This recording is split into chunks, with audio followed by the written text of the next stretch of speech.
Pride and Prejudice, by Jane Austen. Chapter 31. Colonel Fitzwilliam's manners were very much admired at the parsonage, and the ladies all felt that he must add considerably to the pleasures of their engagements at Rosings.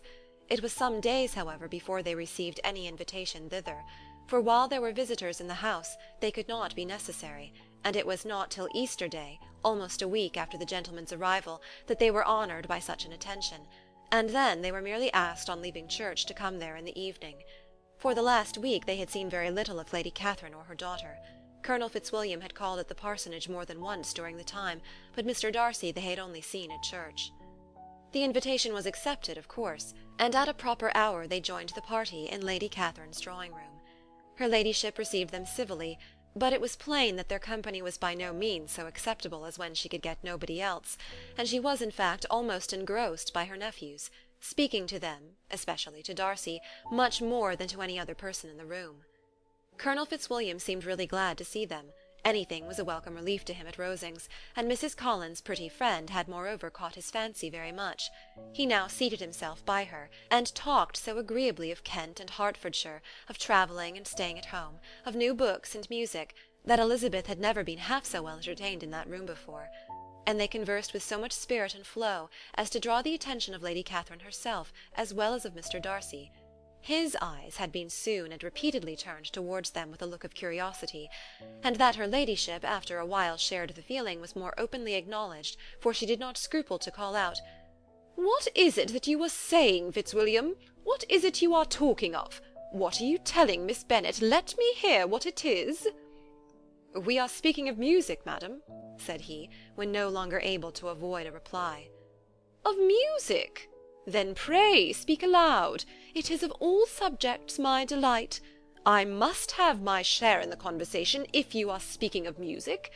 There are few people in England, I suppose, who have more true enjoyment of music than myself, or of a better natural taste.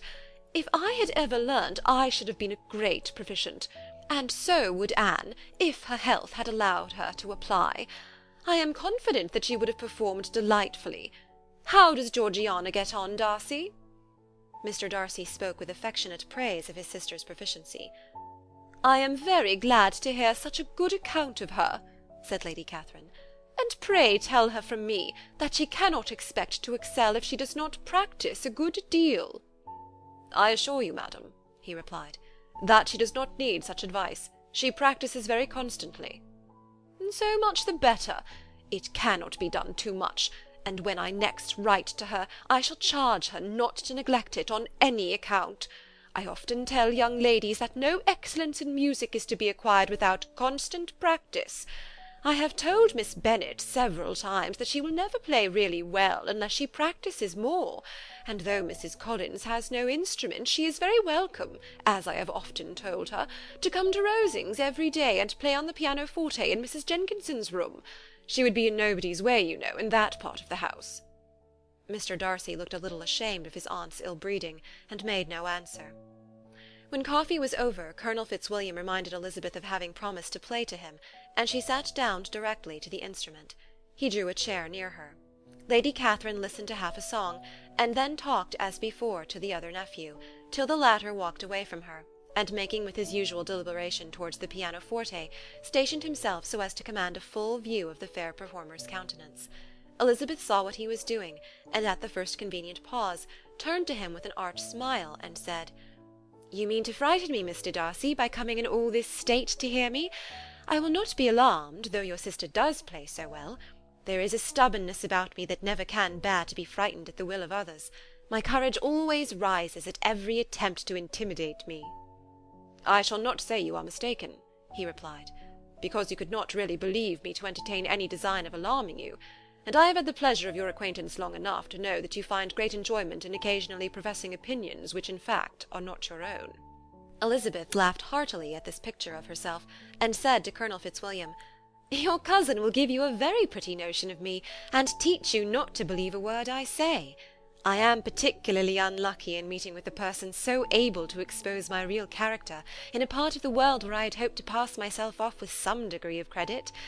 Indeed, Mr. Darcy, it is very ungenerous in you to mention all that you knew to my disadvantage in Hertfordshire, and give me leave to say, very impolitic too, for it is provoking me to retaliate, and such things may come out as will shock your relations to hear."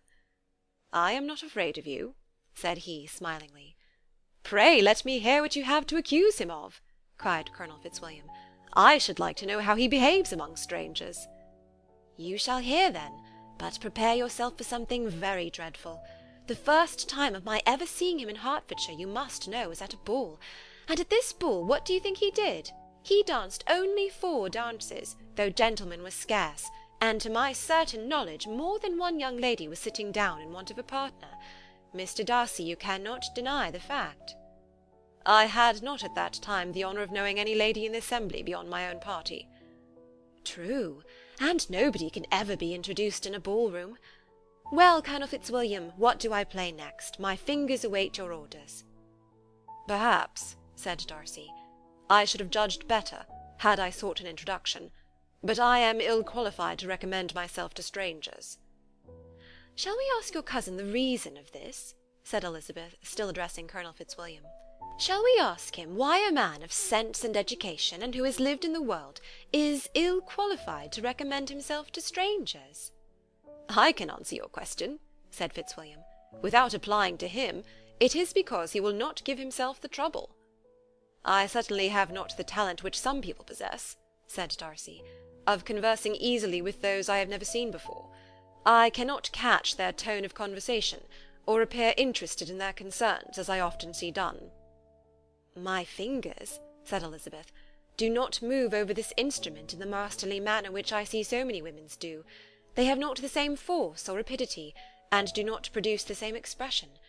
But then I have always supposed it to be my own fault, because I will not take the trouble of practising. It is not that I do not believe my fingers as capable as any other woman's of superior execution." Darcy smiled and said, "You are perfectly right. You have employed your time much better. No one admitted to the privilege of hearing you can think anything wanting. We neither of us perform to strangers." Here they were interrupted by Lady Catherine, who called out to know what they were talking of. Elizabeth immediately began playing again. Lady Catherine approached, and after listening for a few minutes, said to Darcy, "Miss Bennet would not play at all amiss if she practised more, and could have the advantage of a London master. She has a very good notion of fingering, though her taste is not equal to Anne's. Anne would have been a delightful performer, had her health allowed her to learn." Elizabeth looked at Darcy to see how cordially he assented to his cousin's praise, but neither at that moment, nor at any other, could she discern any symptom of love, and from the whole of his behaviour to Miss de Bourgh she derived this comfort for Miss Bingley, that he might have been just as likely to marry her had she been his relation.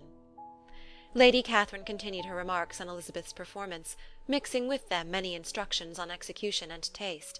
Elizabeth received them with all the forbearance of civility, and at the request of the gentleman remained at the instrument till her ladyship's carriage was ready to take them all home. End of chapter 31.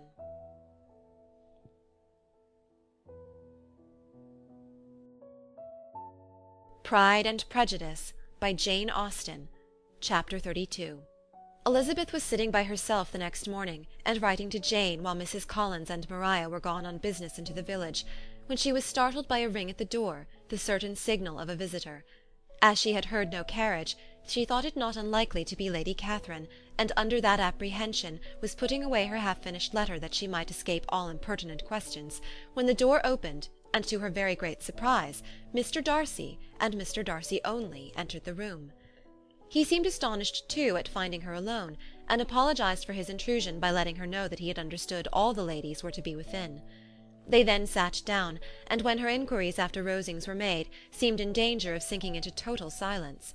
It was absolutely necessary, therefore, to think of something, and in this emergence, recollecting when she had seen him last in Hertfordshire, and feeling curious to know what he would say on the subject of their hasty departure, she observed, "How very suddenly you all quitted Netherfield last November, Mr. Darcy. It must have been a most agreeable surprise to Mr. Bingley to see you all after him so soon, for if I recollect right, he went but the day before. He and his sisters were well, I hope, when you left London?" "Perfectly so, I thank you." She found that she was to receive no other answer, and after a short pause added, "I think I have understood that Mr. Bingley has not much idea of ever returning to Netherfield again." I have never heard him say so, but it is probable that he may spend very little of his time there in future. He has many friends, and is at a time of life when friends and engagements are continually increasing. If he means to be but little at Netherfield, it would be better for the neighbourhood that he should give up the place entirely, for then we might possibly get a settled family there. But perhaps Mr. Bingley did not take the house so much for the convenience of the neighbourhood as for his own, and we must expect him to keep it or quit it on the same principle. I should not be surprised, said Darcy, if he were to give it up as soon as any eligible purchase offers. Elizabeth made no answer. She was afraid of talking longer of his friend, and having nothing else to say, was now determined to leave the trouble of finding a subject to him. He took the hint, and soon began with, "This seems a very comfortable house. Lady Catherine, I believe, did a great deal to it when Mr. Collins first came to Hunsford." "I believe she did, and I am sure she could not have bestowed her kindness on a more grateful object." "Mr. Collins appears to be very fortunate in his choice of wife." "Yes, indeed. His friends may well rejoice in his having met with one of the very few sensible women who would have accepted him, or have made him happy if they had. My friend has an excellent understanding, though I am not certain that I consider her marrying Mr. Collins as the wisest thing she ever did. She seems perfectly happy, however, and in a prudential light it is certainly a very good match for her." "It must be very agreeable for her to be settled within so easy distance of her family and friends." "An easy distance, do you call it? It is nearly 50 miles." "And what is 50 miles of good road? Little more than half a day's journey. Yes, I call it a very easy distance." "I should never have considered the distance as one of the advantages of the match," cried Elizabeth. "I should never have said Mrs. Collins was settled near her family." "It is a proof of your own attachment to Hertfordshire. Anything beyond the very neighbourhood of Longbourn, I suppose, would appear far." As he spoke there was a sort of smile which Elizabeth fancied she understood. He must be supposing her to be thinking of Jane and Netherfield, and she blushed as she answered, "I do not mean to say that a woman may not be settled too near her family. The far and the near must be relative, and depend on many varying circumstances. Where there is fortune to make the expenses of travelling unimportant, distance becomes no evil. But that is not the case here. Mr. and Mrs. Collins have a comfortable income, but not such a one as will allow of frequent journeys, and I am persuaded my friend would not call herself near her family under less than half the present distance."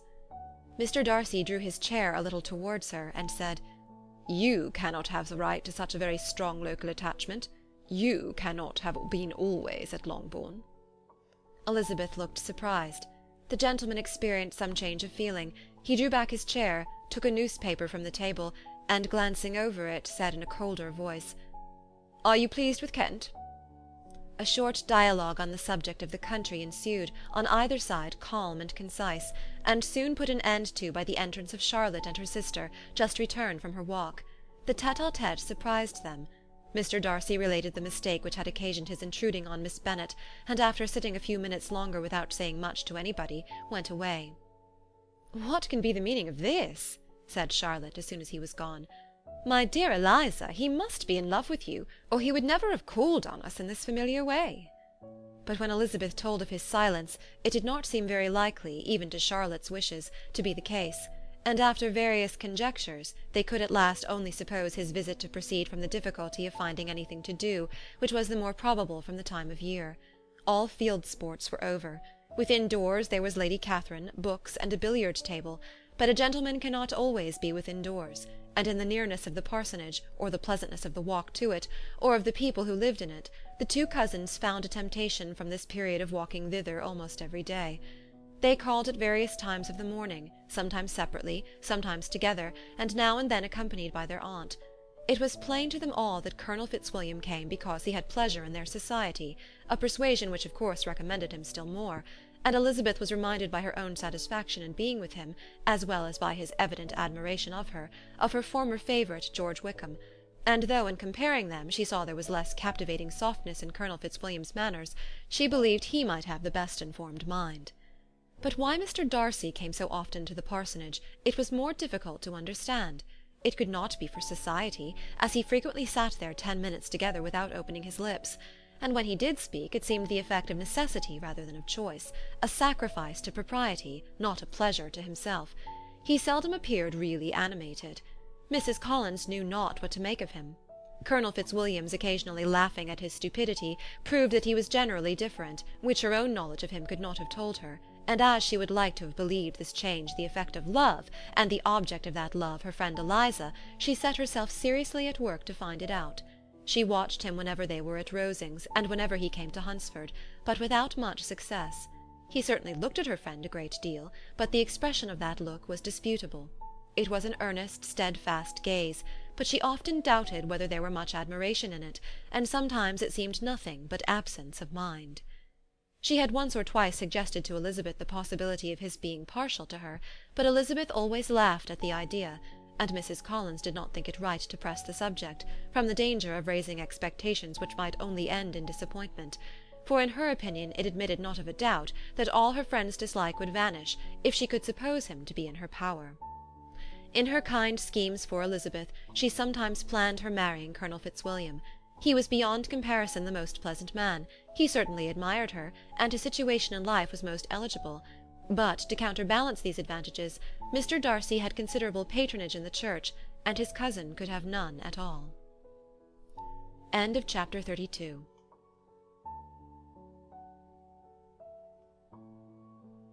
Pride and Prejudice, by Jane Austen. Chapter 33. More than once did Elizabeth, in her ramble within the park, unexpectedly meet Mr. Darcy. She felt all the perverseness of the mischance that should bring him where no one else was brought, and, to prevent its ever happening again, took care to inform him at first that it was a favourite haunt of hers. How it could occur a second time, therefore, was very odd. Yet it did, and even a third. It seemed like wilful ill-nature, or a voluntary penance, for on these occasions it was not merely a few formal inquiries and an awkward pause and then away, but he actually thought it necessary to turn back and walk with her. He never said a good deal, nor did she give herself the trouble of talking or of listening much, but it struck her in the course of their third rencontre that he was asking some odd, unconnected questions, about her pleasure in being at Hunsford, her love of solitary walks, and her opinion of Mr. and Mrs. Collins' happiness, and that in speaking of Rosings, and her not perfectly understanding the house, he seemed to expect that whenever she came into Kent again, she would be staying there too. His words seemed to imply it. Could he have Colonel Fitzwilliam in his thoughts? She supposed if he meant anything, he must mean an allusion to what might arise in that quarter. It distressed her a little, and she was quite glad to find herself at the gate in the pales opposite the parsonage. She was engaged one day as she walked in perusing Jane's last letter, and dwelling on some passages which proved that Jane had not written in spirits, when instead of being again surprised by Mr. Darcy, she saw on looking up that Colonel Fitzwilliam was meeting her. Putting away her letter immediately, and forcing a smile, she said, "I did not know before that you ever walked this way." "I have been making the tour of the park," he replied, "as I generally do every year, and intend to close it with a call at the parsonage. Are you going much further?" "No, I should have turned in a moment." And accordingly she did turn, and they walked towards the parsonage together. "Do you certainly leave Kent on Saturday?" she said. "Yes, if Darcy does not put it off again, but I am at his disposal. He arranges the business just as he pleases." "And if not able to please himself in the arrangement, he has at least pleasure in the great power of choice. I do not know anybody who seems more to enjoy the power of doing what he likes than Mr. Darcy." "He likes to have his own way very well," replied Colonel Fitzwilliam, "but so we all do. It is only that he has better means of having it than many others, because he is rich, and many others are poor. I speak feelingly. A younger son, you know, must be inured to self-denial and dependence." "In my opinion, the younger son of an earl can know very little of either. Now, seriously, what have you ever known of self-denial and dependence? When have you been prevented by want of money from going wherever you chose, or procuring anything you had a fancy for?" "These are home questions, and perhaps I cannot say that I have experienced many hardships of that nature. But in matters of greater weight I may suffer from want of money. Younger sons cannot marry where they like." "Unless where they like women of fortune, which I think very often they do." "Our habits of expense make us too dependent, and there are not many in my rank of life who can afford to marry without some attention to money." "Is this," thought Elizabeth, "meant for me?" And she coloured at the idea, but recovering herself, said in a lively tone, "And pray, what is the usual price of an earl's younger son? Unless the elder brother is very sickly, I suppose you would not ask above 50,000 pounds." He answered her in the same style, and the subject dropped. To interrupt a silence which might make him fancy her affected with what had passed, she soon afterwards said, "I imagine your cousin brought you down with him chiefly for the sake of having someone at his disposal. I wonder he does not marry, to secure a lasting convenience of that kind. But perhaps his sister does as well for the present, and as she is under his sole care, he may do what he likes with her." "No," said Colonel Fitzwilliam, "that is an advantage which he must divide with me. I am joined with him in the guardianship of Miss Darcy." "Are you indeed? And pray what sort of guardians do you make? Does your charge give you much trouble? Young ladies of her age are sometimes a little difficult to manage, and if she has the true Darcy spirit, she may like to have her own way." As she spoke, she observed him looking at her earnestly, and the manner in which he immediately asked her why she supposed Miss Darcy likely to give them any uneasiness, convinced her that she had somehow or other got pretty near the truth. She directly replied, "You need not be frightened. I never heard any harm of her, and I dare say she is one of the most tractable creatures in the world. She is a very great favourite with some ladies of my acquaintance, Mrs. Hurst and Miss Bingley. I think I have heard you say that you know them." "I know them a little. Their brother is a pleasant, gentlemanlike man. He is a great friend of Darcy's." "Oh, yes," said Elizabeth dryly. "Mr. Darcy is uncommonly kind to Mr. Bingley, and takes a prodigious deal of care of him." "Care of him? Yes, I really believe Darcy does take care of him in those points where he most wants care. From something that he told me in our journey hither, I have reason to think Bingley very much indebted to him. But I ought to beg his pardon, for I have no right to suppose that Bingley was the person meant. It was all conjecture." "What is it you mean?" "It is a circumstance which Darcy could not wish to be generally known, because if it were to get round to the lady's family it would be an unpleasant thing." "You may depend upon my not mentioning it." "And remember that I have not much reason for supposing it to be Bingley. What he told me was merely this, that he congratulated himself on having lately saved a friend from the inconveniences of a most imprudent marriage, but without mentioning names or any other particulars, and I only suspected it to be Bingley from believing him the kind of young man to get into a scrape of that sort, and from knowing them to have been together the whole of last summer." "Did Mr. Darcy give you reasons for this interference?" "I understood that there are some very strong objections against the lady." "And what arts did he use to separate them?"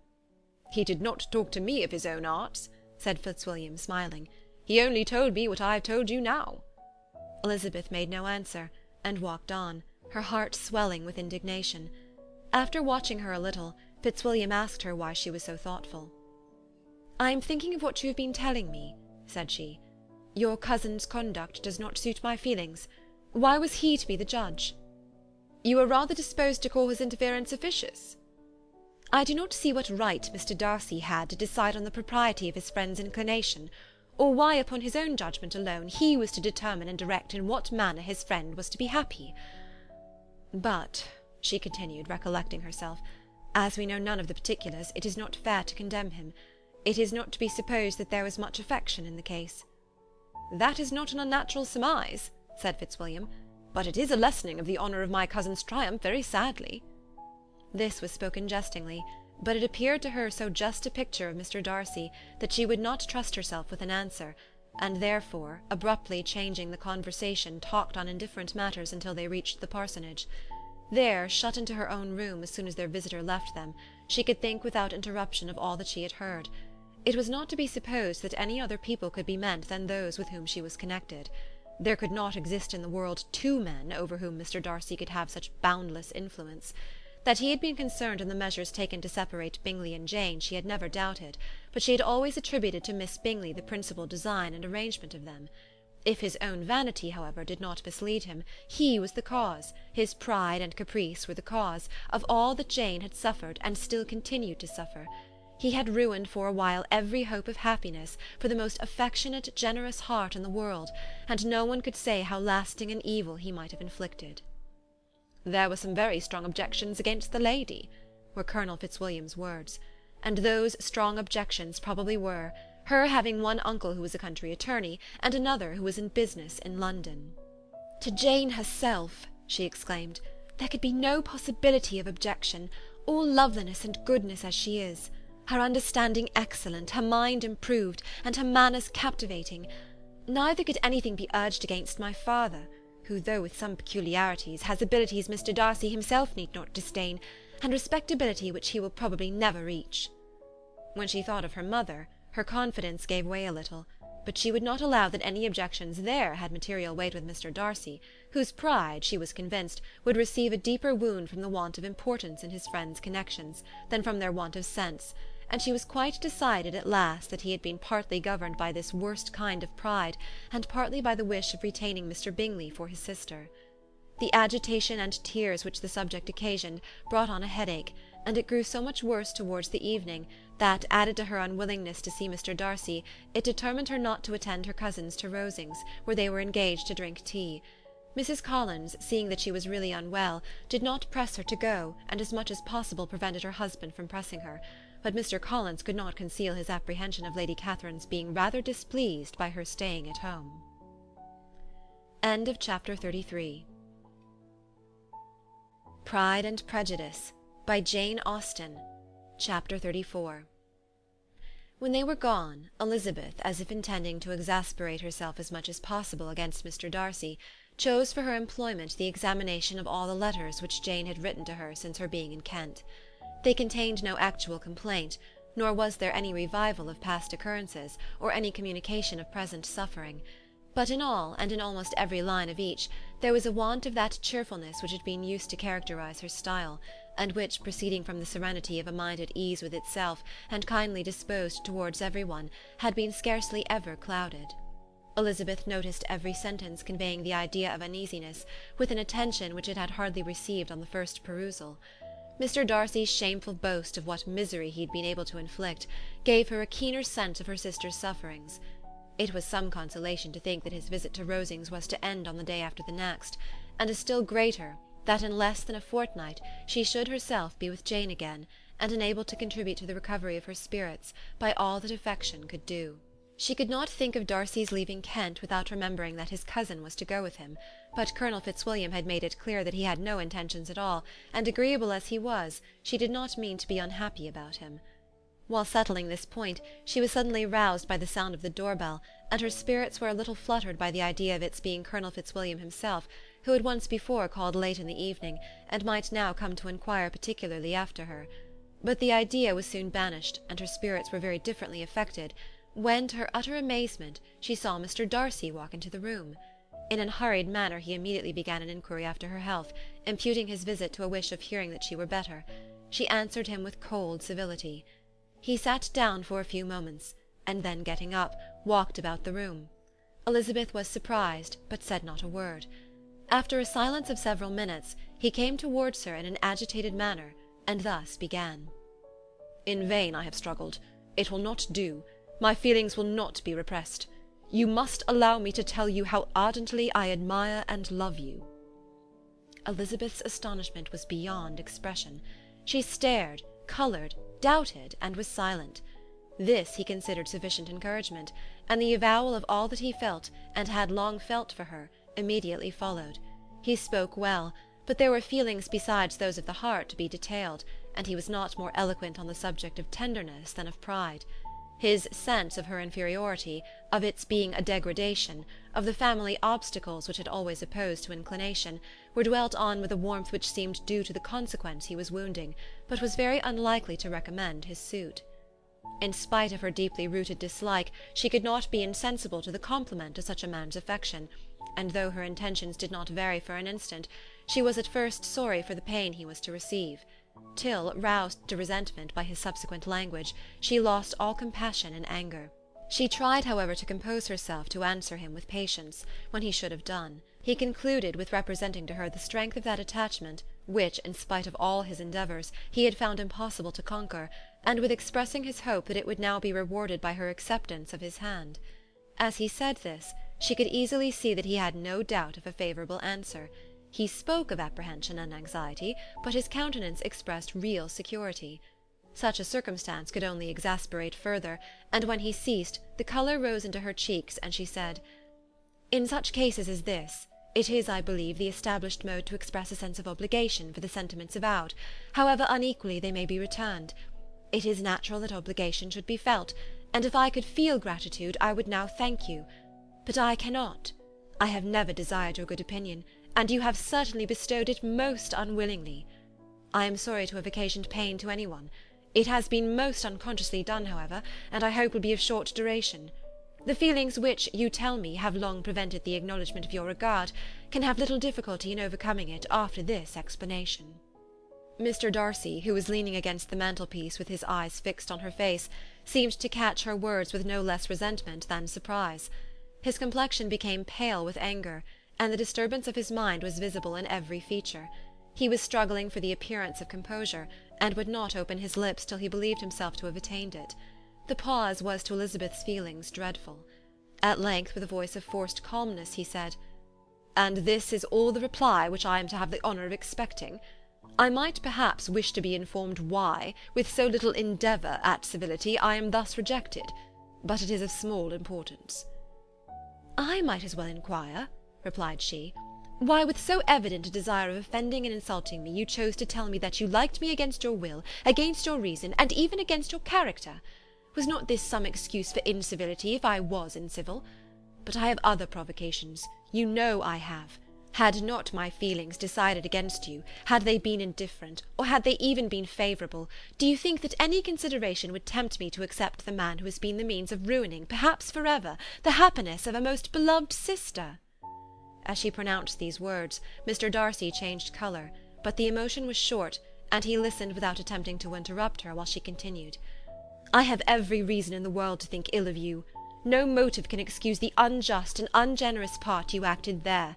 You dare not, you cannot deny that you have been the principal, if not the only means of dividing them from each other, of exposing one to the censure of the world for caprice and instability, and the other to its derision for disappointed hopes, and involving them both in misery of the acutest kind." She paused, and saw with no slight indignation that he was listening with an air which proved him wholly unmoved by any feeling of remorse. He even looked at her with a smile of affected incredulity. "Can you deny that you have done it?" she repeated. With assumed tranquillity he then replied, "I have no wish of denying that I did everything in my power to separate my friend from your sister, or that I rejoice in my success. Towards him I have been kinder than towards myself." Elizabeth disdained the appearance of noticing this civil reflection, but its meaning did not escape, nor was it likely to conciliate her. "But it is not merely this affair," she continued, "on which my dislike is founded. Long before it had even taken place, my opinion of you was decided. Your character was unfolded in the recital which I received many months ago from Mr. Wickham. On this subject, what can you have to say? In what imaginary act of friendship can you here defend yourself? Or under what misrepresentation can you here impose upon others?" "You take an eager interest in that gentleman's concerns?" said Darcy, in a less tranquil tone, and with a heightened colour. "Who that knows what his misfortunes have been can help feeling an interest in him?" "His misfortunes!" repeated Darcy contemptuously. "Yes, his misfortunes have been great indeed." "And of your infliction," cried Elizabeth with energy. "You have reduced him to his present state of poverty, comparative poverty. You have withheld the advantages which you must know to have been designed for him. You have deprived the best years of his life of that independence which was no less his due than his desert. You have done all this, and yet you can treat the mention of his misfortune with contempt and ridicule." "And this," cried Darcy, as he walked with quick steps across the room, "is your opinion of me? This is the estimation in which you hold me? I thank you for explaining it so fully. My faults, according to this calculation, are heavy indeed. But perhaps," added he, stopping in his walk and turning towards her, "these offences might have been overlooked, had not your pride been hurt by my honest confession of the scruples that had long prevented my forming any serious design. These bitter accusations might have been suppressed, had I, with greater policy, concealed my struggles, and flattered you into the belief of my being impelled by unqualified, unalloyed inclination, by reason, by reflection, by everything. But disguise of every sort is my abhorrence. Nor am I ashamed of the feelings I related. They were natural and just. Could you expect me to rejoice in the inferiority of your connections? To congratulate myself on the hope of relations whose condition in life is so decidedly beneath my own?" Elizabeth felt herself growing more angry every moment, yet she tried to the utmost to speak with composure when she said, "You are mistaken, Mr. Darcy, if you suppose that the mode of your declaration affected me in any other way than as it spared the concern which I might have felt in refusing you, had you behaved in a more gentlemanlike manner." She saw him start at this, but he said nothing, and she continued, "You could not have made the offer of your hand in any possible way that would have tempted me to accept it." Again his astonishment was obvious, and he looked at her with an expression of mingled incredulity and mortification. She went on. "From the very beginning, from the first moment, I may almost say, of my acquaintance with you, your manners, impressing me with the fullest belief of your arrogance, your conceit, and your selfish disdain for the feelings of others, were such as to form the groundwork of disapprobation, on which succeeding events have built so immovable a dislike. And I had not known you a month before I felt that you were the last man in the world whom I could ever be prevailed on to marry." "You have said quite enough, madam. I perfectly comprehend your feelings, and have now only to be ashamed of what my own have been. Forgive me for having taken up so much of your time, and accept my best wishes for your health and happiness." And with these words he hastily left the room, and Elizabeth heard him the next moment open the front door and quit the house. The tumult of her mind was now painfully great. She knew not how to support herself, and from actual weakness sat down and cried for half an hour. Her astonishment, as she reflected on what had passed, was increased by every review of it.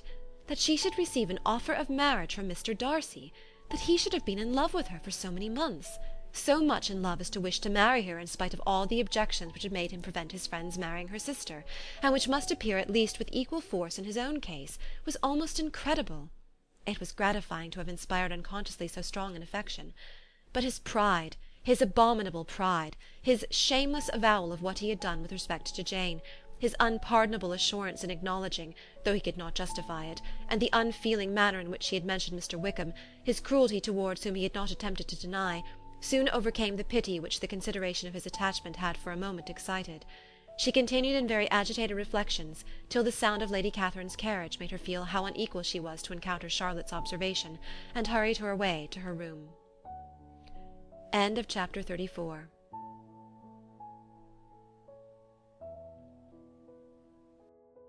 Pride and Prejudice by Jane Austen. Chapter 35. Elizabeth awoke the next morning to the same thoughts and meditations which had at length closed her eyes.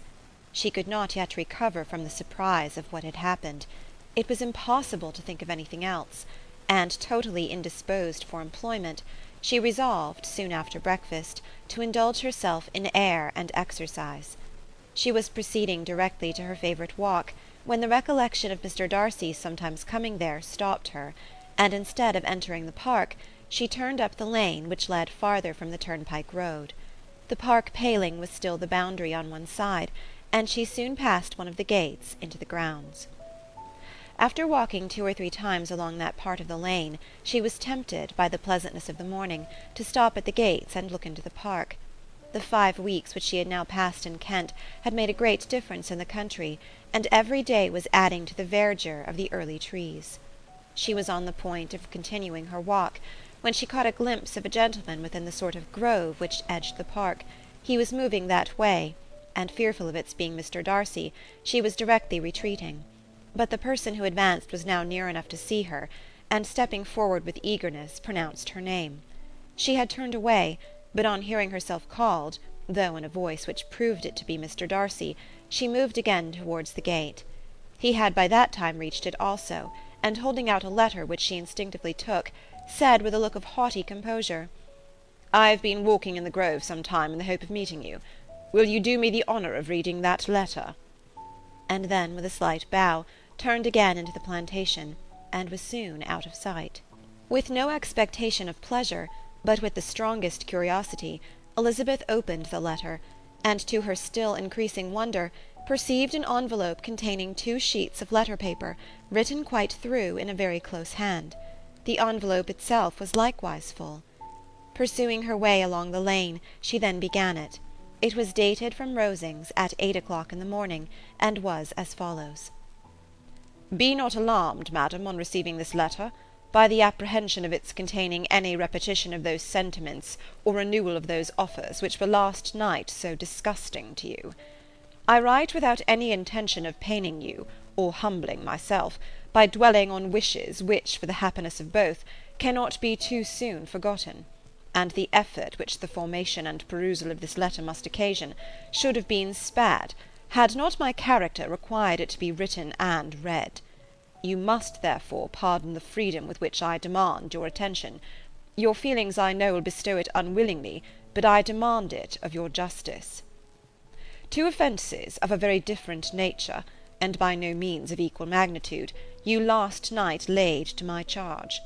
The first mentioned was, that regardless of the sentiments of either, I had detached Mr. Bingley from your sister; and the other, that I had, in defiance of various claims, in defiance of honour and humanity, ruined the immediate prosperity and blasted the prospects of Mr. Wickham. Wilfully and wantonly to have thrown off the companion of my youth, the acknowledged favourite of my father, a young man who had scarcely any other dependence than on our patronage, and who had been brought up to expect its exertion, would be a depravity, to which the separation of two young persons, whose affection could be the growth of only a few weeks, could bear no comparison. But from the severity of that blame which was last night so liberally bestowed, respecting each circumstance, I shall hope to be in the future secured, when the following account of my actions and their motives has been read. If, in the explanation of them, which is due to myself, I am under the necessity of relating feelings which may be offensive to yours, I can only say that I am sorry.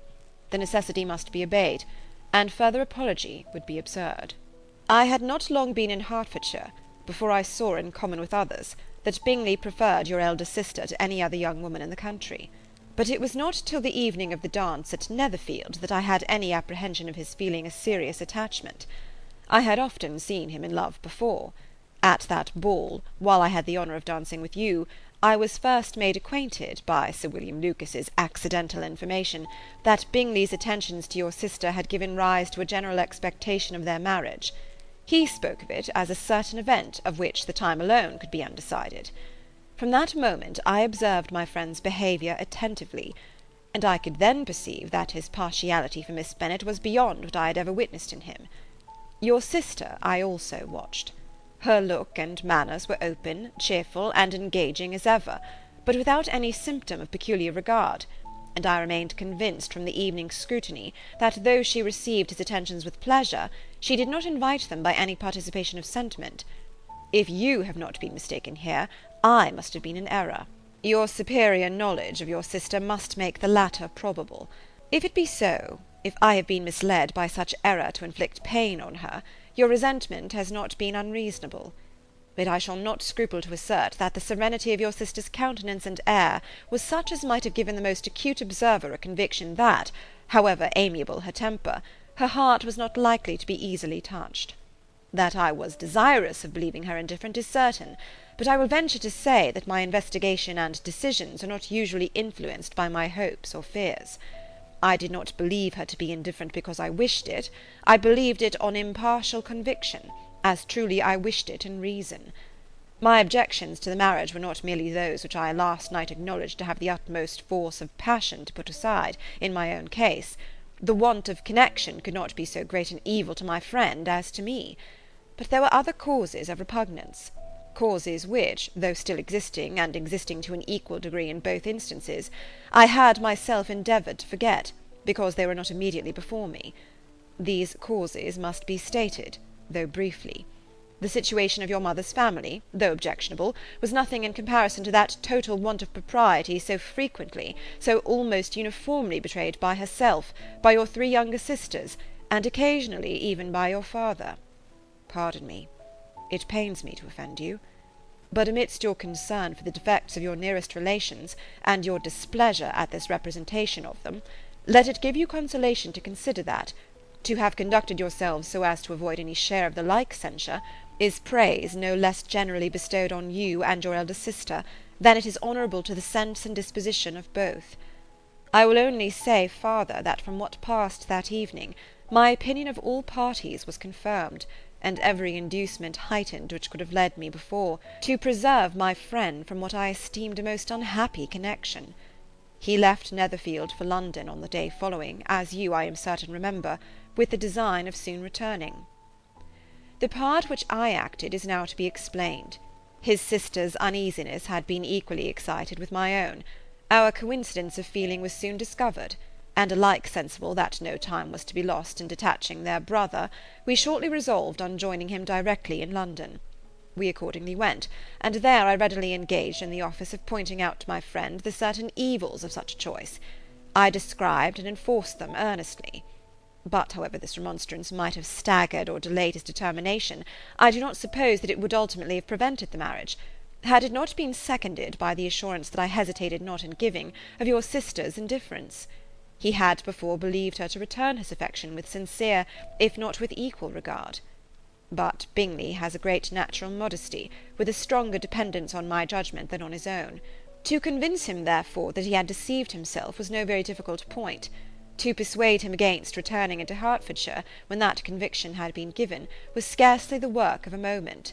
I cannot blame myself for having done thus much. There is but one part of my conduct in the whole affair on which I do not reflect with satisfaction. It is that I condescended to adopt the measures of art so far as to conceal from him your sister's being in town. I knew it myself, as it was known to Miss Bingley, but her brother is even yet ignorant of it. That they might have met without ill consequence is perhaps probable, but his regard did not appear to me enough extinguished for him to see her without some danger. Perhaps this concealment, this disguise, was beneath me. It is done, however, and it was done for the best. On this subject I have nothing more to say, no other apology to offer. If I have wounded your sister's feelings, it was unknowingly done, and though the motives which governed me may to you very naturally appear insufficient, I have not yet learnt to condemn them. With respect to that other, more weighty accusation of having injured Mr. Wickham, I can only refute it by laying before you the whole of his connection with my family. Of what he has particularly accused me, I am ignorant, but of the truth of what I shall relate, I can summon more than one witness of undoubted veracity. Mr. Wickham is the son of a very respectable man, who had for many years the management of all the Pemberley estates, and whose good conduct in the discharge of his trust naturally inclined my father to be of service to him, and on George Wickham, who was his godson, his kindness was therefore liberally bestowed. My father supported him at school, and afterwards at Cambridge. Most important assistance, as his own father, always poor from the extravagance of his wife, would have been unable to give him a gentleman's education. My father was not only fond of this young man's society, whose manners were always engaging, he had also the highest opinion of him, and hoping the church would be his profession, intended to provide for him in it. As for myself, it is many, many years since I first began to think of him in a very different manner. The vicious propensities, the want of principle, which he was careful to guard from the knowledge of his best friend, could not escape the observation of a young man of nearly the same age with himself, and who had opportunities of seeing him in unguarded moments, which Mr. Darcy could not have. Here again I shall give you pain, to what degree you only can tell. But whatever may be the sentiments which Mr. Wickham has created, a suspicion of their nature shall not prevent me from unfolding his real character. It adds even another motive. My excellent father died about 5 years ago, and his attachment to Mr. Wickham was to the last so steady that in his will he particularly recommended it to me to promote his advancement in the best manner that his profession might allow, and if he took orders, desired that a valuable family living might be his as soon as it became vacant. There was also a legacy of £1,000. His own father did not long survive mine, and within half a year from these events, Mr. Wickham wrote to inform me, that finally, having resolved against taking orders, he hoped I should not think it unreasonable for him to expect some more immediate pecuniary advantage, in lieu of the preferment, by which he could not be benefited. He had some intention, he added, of studying law, and I must be aware that the interest of £1,000 would be a very insufficient support therein. I rather wished than believed him to be sincere, but at any rate was perfectly ready to accede to his proposal. I knew that Mr. Wickham ought not to be a clergyman. The business was therefore soon settled. He resigned all claim to assistance in the church, were it possible that he could ever be in a situation to receive it, and accepted in return £3,000. All connection between us seemed now dissolved.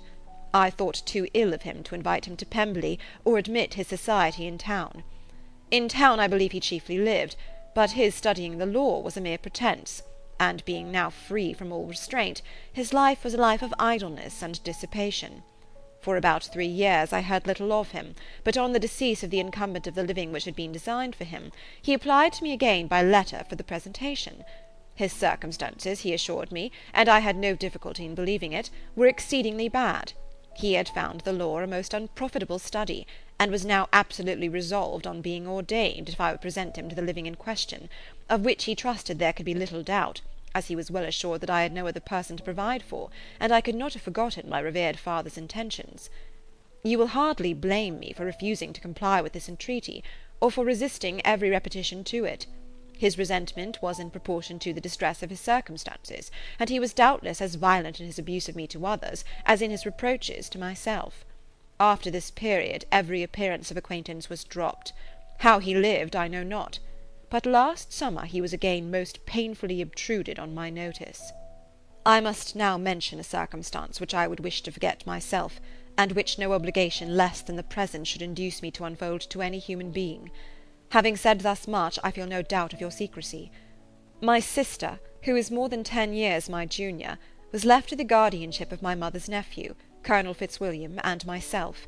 About a year ago she was taken from school, and an establishment formed for her in London, and last summer she went with the lady who presided over it to Ramsgate, and thither also went Mr. Wickham, undoubtedly by design, for there proved to have been a prior acquaintance between him and Mrs. Young, in whose character we were most unhappily deceived, and by her connivance and aid he so far recommended himself to Georgiana, whose affectionate heart retained a strong impression of his kindness to her as a child, that she was persuaded to believe herself in love, and to consent to an elopement. She was then but 15, which must be her excuse, and after stating her imprudence, I am happy to add that I owed the knowledge of it to herself. I joined them unexpectedly a day or two before the intended elopement, and then Georgiana, unable to support the idea of grieving and offending a brother whom she almost looked up to as a father, acknowledged the whole to me. You may imagine what I felt, and how I acted. Regard for my sister's credit and feelings prevented any public exposure, but I wrote to Mr. Wickham, who left the place immediately, and Mrs. Young was of course removed from her charge. Mr. Wickham's chief object was unquestionably my sister's fortune, which is 30,000 pounds, but I cannot help supposing that the hope of revenging himself on me was a strong inducement. His revenge would have been complete indeed. This, madam, is a faithful narrative of every event in which we have been concerned together, and if you do not absolutely reject it as false, you will, I hope, acquit me henceforth of cruelty towards Mr. Wickham. I know not in what manner, under what form of falsehood he had imposed on you, but his success is not perhaps to be wondered at. Ignorant as you previously were of everything concerning either, detection could not be in your power, and suspicion certainly not in your inclination. You may possibly wonder why all this was not told you last night, but I was not then master enough of myself to know what could or ought to be revealed. For the truth of everything here related, I can appeal more particularly to the testimony of Colonel Fitzwilliam, who, from our near relationship and constant intimacy, and still more as one of the executors of my father's will, has been unavoidably acquainted with every particular of these transactions. If your abhorrence of me should make my assertions valueless, you cannot be prevented by the same cause from confiding in my cousin, and that there may be the possibility of consulting him, I shall endeavour to find some opportunity of putting this letter in your hands in the course of the morning. I will only add, God bless you. Fitzwilliam Darcy. End of chapter 35.